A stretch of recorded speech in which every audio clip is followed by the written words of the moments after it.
Hey everyone, thank you so much for watching today's video. In today's video, I'm gonna show you how to create this eye look. So let's get started. Now the first thing, like always, is priming the eyelids. I'm taking my MAC Cosmetics paint pot in the color Soft Ochre.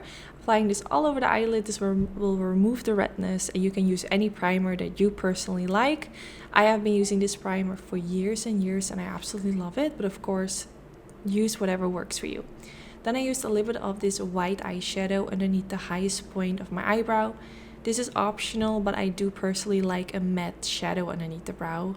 But it's not like, it doesn't make a huge difference, but I really like it.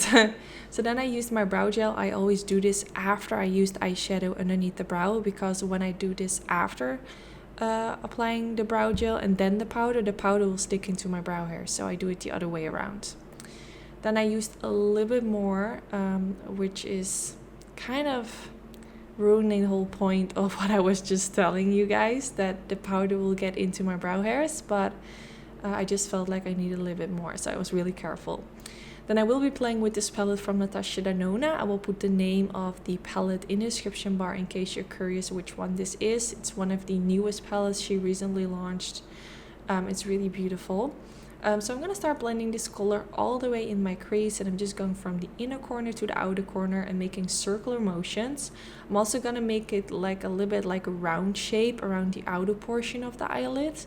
I'm not going to go in with any eyeliner, so I'm actually going more for like a round shape eye look. So I'm also pressing this eyeshadow at the outer portion right in this area, and then I just continue to blend. Then I use this color and I'm packing this on in the outer portion of the eyelid like I'm doing right now. Just kind of like tapping it on, and then with whatever's left of my brush, I'm going to blend it a little bit more towards the middle part of my crease and just a little bit more upwards. But I want most of this color to be kind of like at the outer portion of the eyelids. So I do have a question for you all. Would you guys be interested in me creating an eye look like this one, for example, and then just taking you guys along with me through the day? So you guys get to see what I do, raising my son, just doing like bits around the house. Let me know if this is something you would be interested in. So the beginning of the video would be like me creating this eye look, and then you will see me wearing the eye look through the day. You can see it in different lighting, but you can also see like different parts of my life. For those who aren't interested, can just skip once the eye look part is over, and those who are interested can just continue to watch. Let me know if this is something that you would like to see.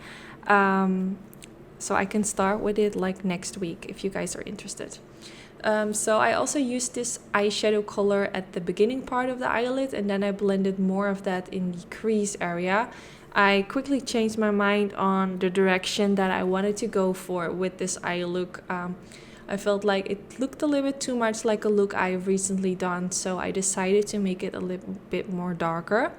Then I used this color all over the eyelid, which is a really beautiful kind of like coppery shade, and this is so beautiful for these summer days when the sun hits your face and you can see these warm tones on your eyelid. It will just really make your eyes stand out, and it doesn't matter if you have blue eyes, brown eyes, green eyes. I personally feel like this eyeshadow color looks good on any eye color and any skin tone. Of course, if you have a really dark complexion, the colors are gonna look very different, but still I think it's gonna be so pretty.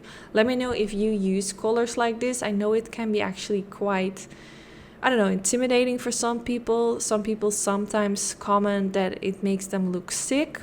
I do kind of get what you mean, and my tip would be, if you use more of these kind of like warmish tones with a bit of a red undertone in it, make sure that you definitely use a good concealer underneath the lower lash line, because especially if you already have like some darkness underneath the eyes, some redness, it can kind of emphasize that. So you want to make sure that you focus on having your base of your makeup as clean as possible, so the focus is really going to the eyes. And also if you have like a lot of redness in your waterline, sometimes that can make you look tired as well. So I would advise to just use a nude pencil for in the waterline, just like I did as well.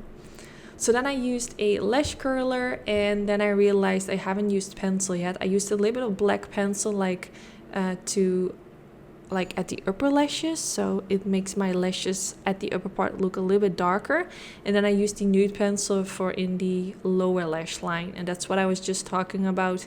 It will remove the redness from the waterline and make you look less tired.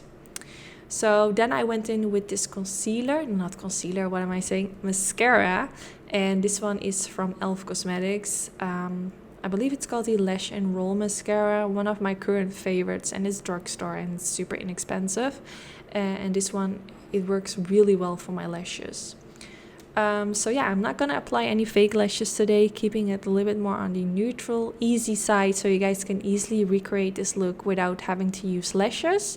But of course, if you do want to wear lashes, do it. It will make it look even more fabulous. But yeah, I hope you enjoyed watching this video.